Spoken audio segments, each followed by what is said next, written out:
የባህር በር የሌላቸው ሀገራት የንግድ ምርቶቻቸውን ወደ ውጭ ሀገር ለመላክም ሆነ ለማስገባት በጎረቤት ሀገራት ወደቦችና ትራንስፖርት መሰረተ ልማት ላይ ጥገኛ ይሆናሉ። አፍሪካ ካሏት 54 ሀገራት 38ቱ የባህር በር ሲኖራቸው ኢትዮጵያን ጨምሮ 16 ሀገራት ለምጣኔ ሀብት እድገት ወሳኝ የሆነው የባህር በር የሌላቸው ናቸው። የባህር በር የሌላቸው የዓለምና የአፍሪካ ሀገራት ምን አይነት አማራጮችን እየተጠቀሙ ነው ወይም አላቸው የሚለውንና ተያያዥ ነገሮችን በዕለቱ የመህልቅ ዝግጅታችን ተመልክተነዋል። ፍቅር ተቢተው ነኝ። የባህር በር የሌላቸው ሀገራት ምንም እንኳን ብዙ የተፈጥሮ ሀብቶች ቢኖራቸውም የዓለምን የባህር ንግድ ስርዓት ማግኘት ባለመቻላቸው ለተለያዩ ኪሳራዎች እንደሚዳረጉ ይገለጻል። የዓለም ሀገራት በጥቅሉ የእርስ በርስ ግንኙነት፣ ትብብር፣ ስምምነት፣ ዲፕሎማሲ የሚያስፈልግበት አንዱ ምክንያት በብዙ ረገድ በጋራ ለመስራት የዜጎቻቸውን ፖለቲካዊ፣ ኢኮኖሚያዊ፣ ማህበራዊ ጥቅም ለማስከበር የሰብአዊ መብቶቻቸውን ለማስጠበቅና ሌሎችም የሚጠቀሱ ናቸው። ተፈጥሮ ለሀገራት የተለያዩ ጸጋዎችን ለግሳለች። ለአንዳንዶቹ የባህር በርን፣ ለአንዳንዶቹ ነዳጅን፣ ለሌሎቹ ደግሞ አልማዝ የመሳሰሉ ውድ ሀብቶችን ሰጥታለች። ከዚህ ሁሉ ግን ለሀገራት የባህር በር በጣም ወሳኝ ሀብት ነው ሊባል ይችላል። ባህር በርና ስልጣኔ የዓለም የባህር ታሪክ በሚል ርዕስ እንደ አውሮፓውያን አቆጣጠር ሰኔ 2015 የባህር ታሪክ ተመራማሪ የሆኑት ሊንከን ፔን ባሳተሙት መጽሐፍ ላይ እንደሰፈረው የባህር በር ለሀገራት ለምግብና ለመጓጓዣን ብቻም ሳይሆን የንግድ መስመሮችን፣ የኃይል አቅርቦትን አልፎም ተርፎ የመከላከያ አቅምን ማጠናከሪያ ማማ ክንድን ማፈርጠሚያ ሰገነት ሆኖ በማገልገል የሀገራት ከፍታ መለኪያ እስከ መሆን ደርሷል። ባህር ከመጓጓዣነት ባሻገር ሰፊ የብዝሃ ሕይወት መኖሪያ ነው። ይህ ደግሞ ሌላ ሀብትና ሌላ እድልን የሚፈጥር ነው። ባህር በሀገራት መካከል እንደ ድልድይ በማገልገል ልዩ ጥቅምን ይሰጣል። በተለይም ደግሞ በኢኮኖሚ ብልጽግናና በዓለም አቀፍ ጉዳዮች ላይ ተጽዕኖ ከማሳደር አንጻር የባህር ተደራሽነት ያላቸው ሀገራት ወደብ ከሌላቸው ሀገራት ጋር ሲነጻጸር በጣም ከፍ ያለ ተጠቃሚነት እንዳላቸው በመጽሐፋቸው ጠቅሰዋል። ከሁሉም በላይ ፔን የሀገራት የስልጣኔ ከፍታና ዝቅታ ከባህር ጋር እንዴት እንደሚቆራኝ በግልጽ አስቀምጠዋል። በተለይም የዓለማችን የስልጣኔ ዞሮ መነሻና መድረሻው ባህር ነው ይላሉ።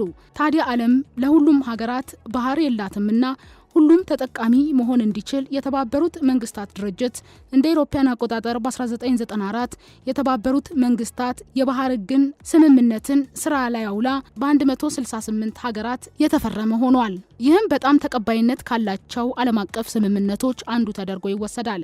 በመሆኑም በተባበሩት መንግስታት ድርጅት የባህር በር የሌላቸው ሀገራት በአካባቢያቸው ካለው ባህር የተፈጥሮ ሀብት እኩል የመጠቀም መብት እንዳላቸው በግልጽ ያስቀምጣል። ይህ አሳ ማጥመድና በባህር በር ውስጥ ያሉ የተፈጥሮ ሀብቶችን ፍለጋን ይጨምራል።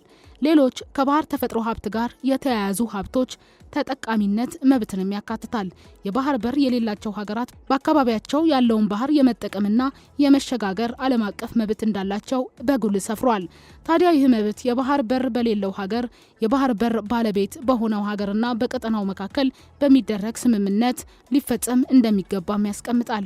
እነዚህ የባህር በር የሌላቸው ሀገራት በስምምነት ከተደረገ የተለየ አገልግሎት ክፍያ ከሌለ በስተቀር ለተገለገሉበት ባህር ምንም አይነት የትራፊክ ታክስ ወይም ሌላ ክፍያ እንደማይጠይቁም ተደንግጓል። እነ አሜሪካ፣ ሩሲያ፣ ቻይና፣ ጃፓንና ብዙዎች የአውሮፓና የላቲን አሜሪካ ሀገራት ለኢኮኖሚ ጥንካሬያቸውን ብቻም ሳይሆን ለደህንነታቸውን ቢሆን ወሳኝ ሀብት የባህር በር ወይም ወደባቸው ስለመሆኑ ዣን-ፖል ሮድሪንግ እንደ አውሮፓውያን አቆጣጠር ግንቦት 6 ቀን 2020 ዘ ጂኦግራፊ ኦፍ ትራንስፖርት ሲስተም በሚል ርዕስ ባሳተሙት መጽሐፍ ላይ ሰፍሯል። እንደ አውሮፓውያን አቆጣጠር በ1963 በተቋቋመው የአፍሪካ አንድነት ድርጅት ወይም በአሁኑ አጠራር የአፍሪካ ህብረት ቻርተር መግቢያ ላይ በግልጽ እንደሰፈረው የአፍሪካ ሀገራት የባህር በር የሌላቸውን ጨምሮ የባህር ላይ ተጠቃሚ የመሆን መብት እንደሚኖራቸው በተለይም የባህር በር የሌላቸው ሀገራት በባህር ላይ የመጠቀም መብታቸው እንዲጠበቅም እውቅና ይሰጣል። በቻርተሩ ላይ በሰፈረው መረጃ መሰረት በአፍሪካ ሁኔታ በርካታ የባህር በር የሌላቸው ሀገራት አሉ። ሀገራቱ ምንም እንኳን ብዙ የተፈጥሮ ሀብት ቢኖራቸውም የዓለምን የባህር ንግድ ስርዓት ሙሉ በሙሉ ማግኘት ባለመቻላቸው ለተለያዩ ኪሳራዎች ይጋለጣሉ። በመሆኑ የባህር በር የሌላቸው ሀገራት የባህር በር ካላቸው ሀገራት መጠቀም የሚችሉበት መርህ ከዓለም አቀፍ ሕግ ጋር በማመሳከር ቻርተሩ አስቀምጧል። ዓለም አቀፍ የንግድ ድርጅት እንደ አውሮፓውያን አቆጣጠር ህዳር 10 ቀን 2021 ይፋ ባደረገው መረጃ መሰረትም በዓለም 44 ወደብ አልባ ሀገራት አሉ። ከነዚህም ውስጥ 31 ያህሉ ድሃ ናቸው። 13ቱ ደግሞ ከድህነትም በታች ሲሆኑ መገኛቸውም አፍሪካ ነው። ዋና መቀመጫውን ኒውዮርክ ያደረገውና ቤስት ዲፕሎማትስ የተሰኘው ገጽ ይፋ ባደረገው መረጃ ደግሞ ሀገራቱን ወደ 16 ከፍ ያደርጋቸዋል። ቦትስዋና፣ ቡሩንዲ፣ መካከለኛው አፍሪካ፣ ቻድ፣ ሌስቶ፣ ማላዊ፣ ማሊ፣ ኒጀር፣ ዚምባብዌ፣ ሩዋንዳ፣ ኡጋንዳ፣ ቡርኪና ፋሶ፣ ዛምቢያ፣ ኢትዮጵያና ደቡብ ሱዳን በማለት አስቀምጧቸዋል። ጥቂት የማይባሉ የባህር በር የሌላቸው ሀገራት በስትራቴጂክ ወዳጅነትና በዲፕሎማሲ ጥረት ችግሮቻቸውን ማቃለል ችለዋል። በዓለም ላይ ያሉ በርካታ ሀገራት ወደብ ከሌላቸው መንግስታት ጋር ድንበር ይጋራሉ። ለአብነትም በመካከለኛው አውሮፓ የምትገኘው ጀርመን፣ ኦስትሪያን፣ ስዊዘርላንድና ሉክሰምበርግን ጨምሮ በርካታ ወደብ ከሌላቸው ሀገራት ጋር ድንበር ትጋራለች።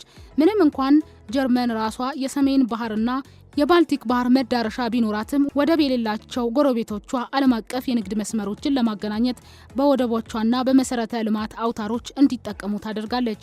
ለምሳሌ ስዊዘርላንድ ምንም እንኳን የባህር በር አልባ ብትሆንም በጀርመን ወደቦች እንደ ሃምበርግና ብሬመን የመሳሰሉትን ወደቦች ለእቃ ማጓጓዣ ትጠቀመዋለች። በተመሳሳይ ደቡብ አሜሪካም ፓራጓይና ቦልቪያ ወደብ የሌላቸው ድንበር ተጋሪ ሀገራት ናቸው።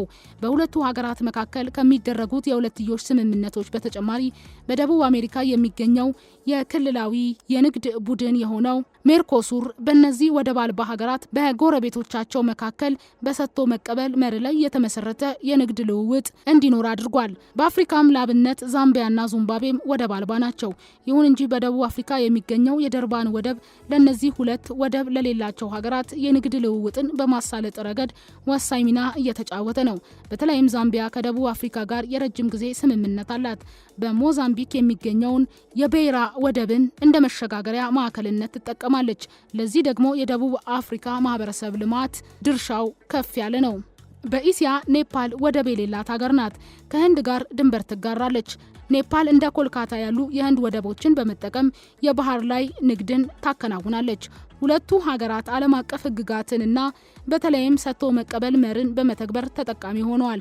እንደ ኔፓልና ህንድ ወይም ዛምቢያና ደቡብ አፍሪካ ያሉ የሁለትዮሽ ስምምነቶች የባህር ላይ መዳረሻ ወይም ወደብ የሌላቸው ሀገራት ምቹ ሁኔታን ለመፍጠር ወሳኝ ተሞክሮች ናቸው።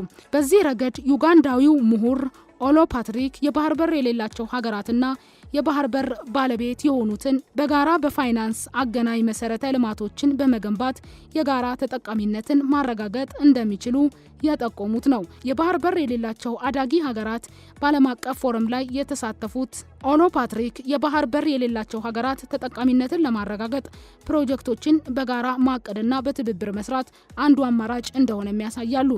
ዩጋንዳ ከጎረቤቶቿ ኬንያና ታንዛኒያ ጋር በጋራ ተጠቃሚ የሚያደርጓቸውን ፕሮጀክቶች በትብብር መስራታቸውን አንስተዋል። ላብነትም በጋራ ገንዘብ ወይም ፋይናንስ ስታንዳርድ ጋውጅ የባቡር መስመርን አንስተው ዩጋንዳ፣ ሩዋንዳ፣ ደቡብ ሱዳንና ኬንያን በማገናኘት የቀጠናውን ሀገራት ተወዳዳሪነትን ለማሳደግ ትልቅ አስተዋጽኦ ይኖረዋል ይላሉ።